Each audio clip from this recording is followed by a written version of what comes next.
It sounds like folklore, the kind of whispered tale told to frighten children. But this really happened.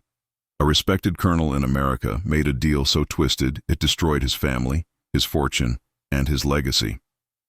When he gave his wife to 7 slaves, the pact he sealed would not only shatter his dynasty, it would leave behind a curse no generation could escape. October 3, 1847, Virginia. The official records describe Colonel Nathaniel Harrow as a man of wealth and reputation.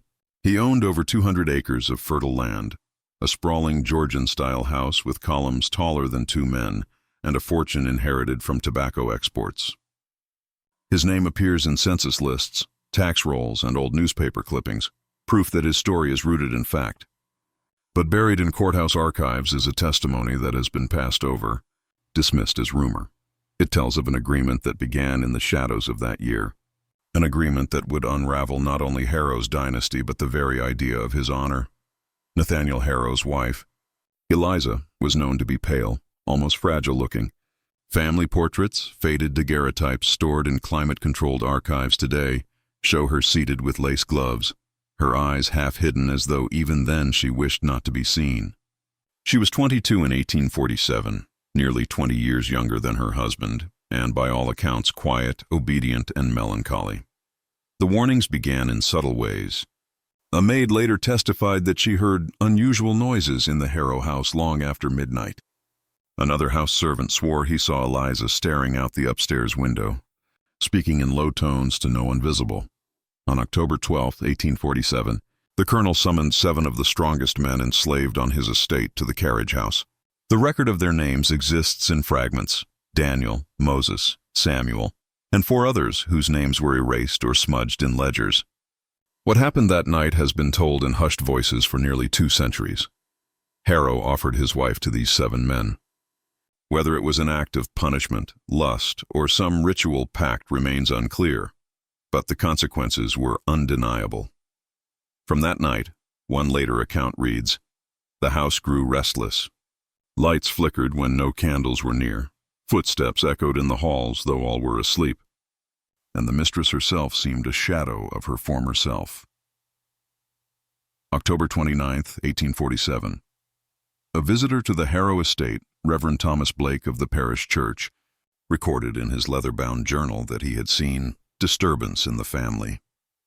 He described a Bible left open in the dining room with pages torn, a typewriter clacking by itself in the study when no hand touched it, and Eliza's strange withdrawal. I offered her hymns, Blake wrote, but she would not take them. She whispered only one sentence: "It has begun." The Reverend did not elaborate, but his note aligns with what locals later swore, that the colonel's house had become cursed. November 5, 1847. Testimony from a maid in transcripts preserved in the county archive. A young maid named Clara reported missing items from the house: a silver diner coffee mug, the colonel's watch, and Eliza's rosary. She also claimed she found a Lucky Strike cigarette smoldering in the parlor, though no one in the household smoked that brand. The testimony was dismissed at the time as hysteria, but the note in the margin, likely from a clerk, reads, "Objects appear and vanish again, unexplainable, preserved from later interviews. I heard footsteps on the second floor, but when I looked, the corridor was empty," said Daniel, one of the 7 men, decades later when interviewed by a traveling reporter. "The lady looked through me, not at me," Moses told a boarding house clerk in Richmond, like her soul had been broken in 2. By late November, the family portraits in the Harrow home were said to change. Servants whispered that Eliza's painted likeness had begun to blur, her face harder to see, while Nathaniel's eyes seemed to follow them in the halls. Neighbors, too, reported strange happenings. Horses bolted at night. The sound of chains rattled from the nearby storage unit, though it was empty. And on the road leading to the estate, a payphone newly installed by the telegraph company reportedly rang endlessly until dismantled. December 1st, 1847. The colonel himself made a rare confession to his overseer. In a note scribbled on the back of a tobacco shipment ledger, he wrote, "I cannot undo what I have promised. They say I gave her, but it was something greater I surrendered. The house will not forgive me." The overseer, fearing ruin, resigned days later. The Harrow estate fell silent on the night of December 20th, 1847. A snowstorm covered the land, and neighbors did not see light from the house for 2 full days. When a passerby finally approached, he found the front door ajar. Inside, the grand staircase bore muddy footprints, 7 pairs of them, leading upward into the darkness of the 2nd floor. And from behind the door of the master bedroom came a single sound, the slow, deliberate clack of a typewriter. But when the door was opened, the room was empty. January 7th, 1848. Harrow Estate, Virginia. The new year began with silence on the Harrow estate, but not the peaceful kind. Records from neighbors show they had grown wary of passing too close to the house. One farmer later recalled that even his dogs would stop at the edge of the property, tails tucked, refusing to go further. Inside, Eliza Harrow had changed. Surviving descriptions from servants paint her as a woman who no longer recognized herself. She kept to her room, pulling the door chain across each night as though she feared someone or something would come for her. One maid described walking in with a tray of tea and finding Eliza staring at a Polaroid photograph lying on the dresser. Impossible for the time, the photo showed not her own face but 7 blurred figures standing behind her. When asked about it, Eliza only whispered, "It's not from here. It's from where they wait." February 12th, 1848. Strange sounds escalated. Clara, the maid, recorded in testimony that she heard heavy boots pacing in the coat closet just outside the parlor. She opened the door with a flashlight. Though such a device was rare in that period, it was described as a lantern light with peculiar brightness, an early experimental model owned by the Colonel. Nothing was there. That same evening, Nathaniel's overseer, before resigning, claimed he saw the typewriter in the study clacking by itself. He approached and found the words already spelled out. "She is ours. She would not eat. She only drank black coffee from that chipped diner mug." Rocking in her chair. Statement from a house servant, Parish Archives. "The Colonel smoked Marlboros, though I never saw him light them. They'd burn in the ashtray by themselves." Boarding House Gossip, Richmond, 1849, March 3rd, 1848. Parish Church Records. Reverend Blake tried again to intervene. He arrived at the Harrow estate with a Bible and a hymnal, insisting on prayer. Witnesses from the congregation later noted he returned pale and shaken. In his own notes, he scribbled, "The house is not theirs alone anymore. Something has claimed it. I heard voices in the walls, 7 of them, speaking in unison." That entry was never read aloud until decades later, when a descendant uncovered it in storage. March 15th, 1848, Suburban Street Incident. On a nearby road, a payphone newly installed for travelers began ringing late into the night. A group of boys reported answering it on a dare. The voice on the line, deep and ragged, said only, "She is already gone." Telephone company logs confirmed the line was active, though no calls were placed to it. The company dismantled the phone weeks later. April 1848, boarding house confession. Moses, one of the 7 men, left the Harrow estate that spring. He was later found renting a small boarding house room in Richmond. The landlady claimed he would mutter in his sleep, repeating the same phrase, "The deal is not broken. The debt is not paid." One evening, a fellow boarder recalled him staring into the hall mirror, insisting he saw Eliza standing behind him. When pressed, he refused to speak further and moved out before dawn. Objects reported missing, April 20th, 1848. A cassette tape, though invented more than a century later, was found in the coat closet, unmarked with faint whispers recorded on it. Its authenticity remains debated. The Colonel's Bible disappeared, later discovered weeks later buried in the basement laundry beneath damp clothes. A typewriter ribbon, completely unwound, stretched from the master bedroom to the fire escape outside. I cannot bear her eyes anymore. She looks at me as though I have died already. They say the Dynasty is mine to hold, but I feel it slipping, claw by claw. Daniel, another of the 7, was found dead in a storage unit on the outskirts of town. Official records list his cause of death as asphyxiation, unknown cause. Yet a deputy who examined the scene swore the inside of the unit was covered in soot, as if from candles burned out, though no wax was found. On the wall, written in charcoal, was the single word, "Promise." By summer, the Harrow estate was nearly abandoned. Eliza stopped appearing in town altogether. The colonel retreated into the study, scribbling endlessly at his desk, though no one ever saw the pages he wrote. Servants began quitting one by one, until only Clara remained. On the night of June 12, 1848, Clara claimed she heard Eliza's voice calling from the basement laundry. She descended with a lantern, her hand trembling, the air thick with mildew.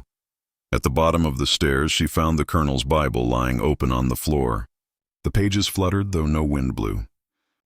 Written across the thin paper in bold strokes of typewriter ink was a message that chilled her to her core.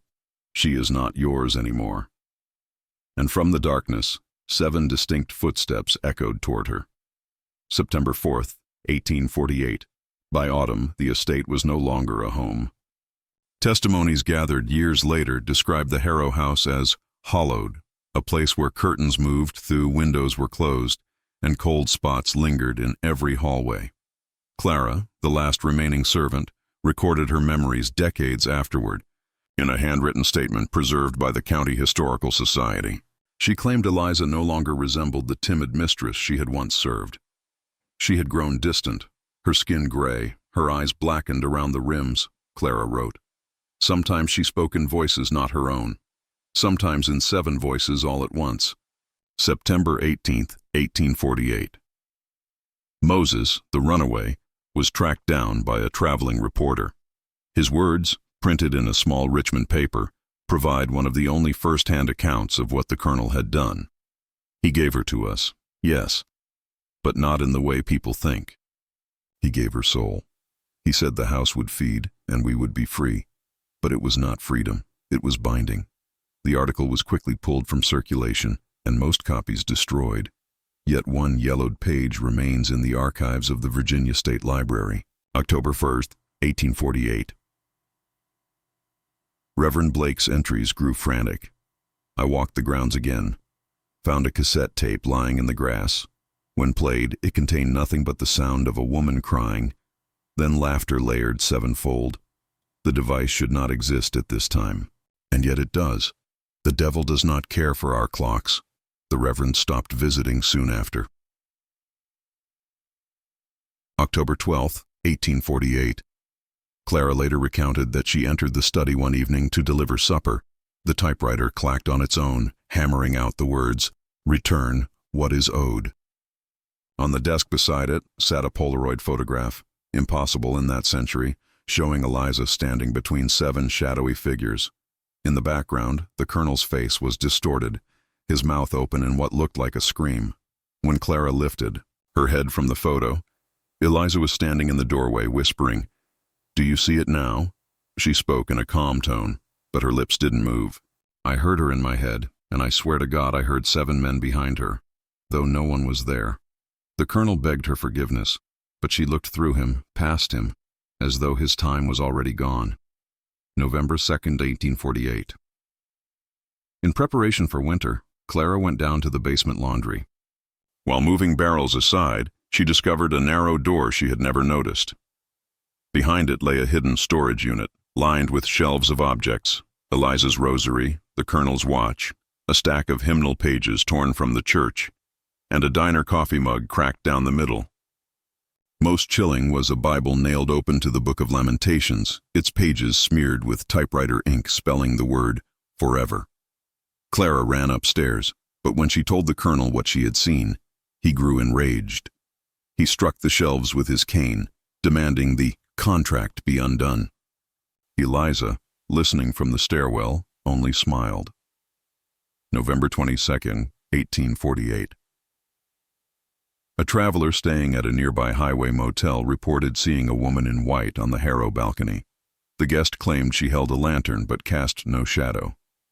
When asked what time this occurred, the guest answered without hesitation, "Midnight, though my watch showed only 11. By December, Nathaniel Harrow had begun drinking heavily, chain-smoking Lucky Strikes by the parlor fire. His letters grew erratic, written on scraps of typewriter paper. One line repeated over and over. "The Dynasty ends with me." On Christmas Eve, Clara found him standing at the fire escape, staring into the snow. He told her he had seen Daniel, the dead man, walking the grounds, his mouth filled with ash. That night, Clara heard a payphone ringing in the parlor, though no phone existed there. She swore she picked it up and heard 7 voices say in unison, "It is nearly time." January 1st, 1849. The first day of the new year brought the truth. Clara awoke to the sound of footsteps pounding above her. She rushed into the upstairs corridor and saw the master bedroom door ajar. Inside, the colonel stood pale and shaking, staring at the wall. 7 muddy footprints circled his bed. On the wall above the headboard, written in fresh black ink, were the words, "The wife is ours. The dynasty is done." Eliza sat calmly in the corner, her hands folded in her lap, her eyes fixed on Nathaniel.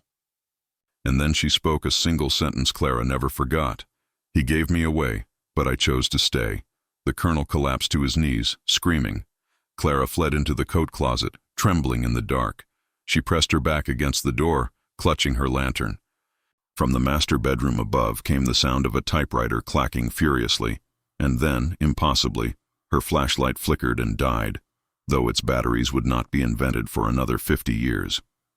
When she looked up, she realized she was no longer alone in the closet. 7 figures breathed in the darkness with her. February 6th, 1849. By winter's deep freeze, the Harrow estate had become unlivable. Neighbors claimed they heard screams carried across the frozen fields, though no one dared knock at the door. The few records that exist, letters, torn diary pages, a priest's desperate notes, paint the portrait of a family now consumed by its own bargain. Clara, the last servant, recalled in her testimony that she considered fleeing every day. But the colonel begged her to stay. "You're the only one who still sees me," he told her, slumped in the dining room, Marlboro cigarette ash spilling across the table. His hands shook so badly he could not finish a glass of bourbon. February 12th, 1849. The parish church. Reverend Blake returned for the final time. His own handwriting, stored in the church archives, tells what he saw. The mistress no longer walked. She drifted. Her feet did not touch the floor. I held out the hymnal, but the pages tore from my hands as if seized by a wind only she could summon. The colonel wept in front of me, begging for release. The voices replied, not hers, but the 7. They said, "The contract is sealed." After this entry, Blake never set foot on the estate again. Local constables discovered the body of Samuel, another of the 7 men. He was locked inside an abandoned storage unit, his face twisted in terror. The only object found beside him was a cassette tape, playing a loop of whispered prayers. The words were barely audible. "Deliver us not into temptation. Deliver us not." Though decades too early for such a recording, the evidence log confirmed the tape existed, before mysteriously vanishing from custody. In her later deposition, Clara described a night when she found Eliza seated at the typewriter, fingers moving quickly, though the machine had no paper. Each strike of the keys burned letters directly onto the wooden desk. Names must be taken. Beside the typewriter lay a Polaroid photograph of the colonel asleep in his bed. His eyes were open in the image. Clara whispered to her, "What have you done, mistress?" Eliza's reply, "What he commanded, what they required. I am theirs now." And so are you. March 27th, 1849. Clara claimed she followed the colonel to the fire escape outside his study window. He stood in the cold night air, muttering. When she asked him why, he turned with a Bible in one hand and a pistol in the other. "If I take her life, perhaps it ends," he said, trembling. "If not hers, then mine." Before Clara could speak, the Bible flew from his grasp, ripped apart by unseen hands, the pistol jammed in his palm, the trigger refusing to pull. He collapsed, sobbing, as the wind howled, though the air was still. April 15th, 1849. The hidden room revisited. Clara forced herself back into the hidden storage room beneath the laundry. She found 7 objects laid out in perfect order: the cracked diner mug, the colonel's pocket watch, the torn hymnal, a flashlight with no batteries, the cassette tape still hissing static, a door chain coiled like a snake, and the Bible now stained with fresh blood. The arrangement formed a circle around Eliza's rosary. When Clara touched it, the walls shook, and 7 voices boomed, "You cannot take back what is given. She dropped the rosary and fled. May 1849. The colonel sent urgent letters to Richmond lawyers begging for documentation to sever the pact. Only fragments of those letters remain. In one, he wrote, "If this reaches anyone, know that it was my pride that doomed us. I sought power, not knowing it was my wife I traded." No lawyer replied. By now, Eliza rarely spoke. When she did, her words cut deeper than any scream. To her husband, she said, "You thought you gave me away, but I walked willingly. You gave only your name, your house, your children unborn. They belong to the 7 now." Clara awoke to the sound of the payphone ringing in the parlor. She descended the staircase, a lantern trembling in her hand. When she lifted the receiver, she heard the colonel's voice whisper, "Help me, Clara. I'm inside." She turned. The colonel was standing right behind her, Marlboro smoke curling from his lips. But his eyes were empty, and his mouth did not move. She dropped the phone. The line went dead. That summer night, the house fell into chaos. Neighbors later claimed they saw the windows glow red from a mile away. Clara swore she saw 7 shadowy figures climbing the staircase, their feet leaving no sound. The colonel barricaded himself in the master bedroom, dragging a coat closet door across the floor to block entry. He begged Eliza to come with him, but she only smiled. "I cannot leave. They have already chosen the heir." As thunder. Cracked, Clara pressed herself against the basement door, listening to the colonel's screams above, and then silence. When she crept upstairs, she found the master bedroom door wide open. The bed was empty, the typewriter still clacking. The page inside it bore one final line. "The dynasty ends tonight." Whispers spread faster than fire across the county. The colonel's name, once spoken with reverence, was now accompanied by spittle on the ground, by muttered curses in church pews, by children daring each other to speak of him after dark. His house, with its grand pillars and wide porches, began to rot from the inside out, though not a single brick had yet crumbled. It was the weight of shame, of a cursed agreement that had poisoned the family's very bloodline. The colonel himself had grown hollow. His wife, pale and withdrawn, barely spoke. She wandered the halls like a ghost, sometimes singing lullabies to no one, her voice trembling with a sorrow too vast for words. Servants whispered that at night she stood by the window, staring into the fields where the 7 men still labored, chained to the soil yet bound more deeply by that night of betrayal. The colonel's children fared no better. His eldest son, once a promising soldier, was found dead under suspicious circumstances. Some said he hanged himself. Others swore the slave spirits had dragged him into the barn rafters. The daughters refused suitors, believing any marriage would be cursed. And the youngest boy, barely 12, was seen speaking to shadows, laughing with voices no one else could hear. The dynasty that had once ruled over acres of land and lives was crumbling. Business partners withdrew, creditors circled, and the colonel found himself drinking more than he ate. Every night he dreamed of the agreement, the ink on the page, the trembling hand of his wife, and the 7 sets of eyes watching him with something between pity and hunger. He woke drenched in sweat, but the dream clung to him like damp clothes, choking, suffocating. Neighbors claimed the family was marked, that God himself had turned his back. But others whispered it wasn't God at all. It was the pact, the unspeakable act that had turned man against man, wife against husband, and blood against blood. A pact so vile it refused to stay buried. The colonel had thought he'd secured power that night. Instead, he had written the death sentence of his dynasty, and every echo of laughter from the fields reminded him of the night everything rotted.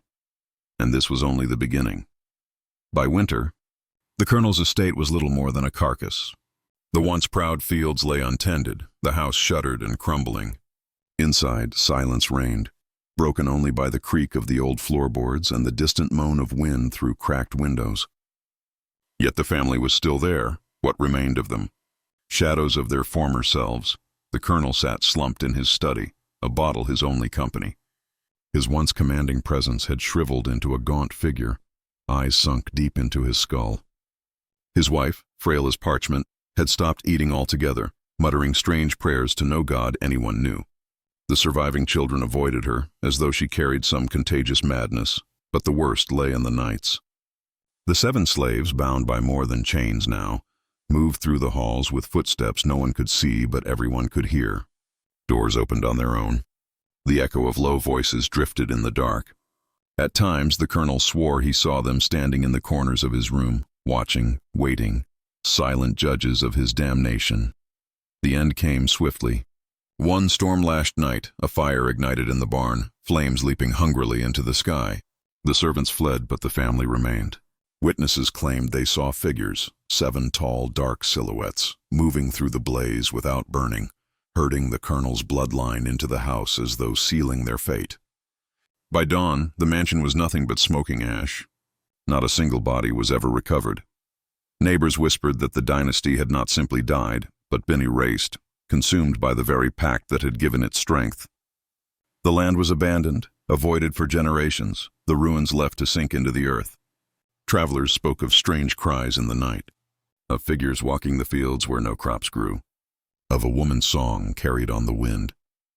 And so the story of the colonel ended. Not with triumph or legacy, but with silence, fire, and shadows that refused to leave. The dynasty was gone, but the curse remained, bound to the soil, waiting for anyone foolish enough to disturb its slumber. The pact had destroyed not just a family, but the very ground they walked on. And America, in its darkest corners, still remembers the end.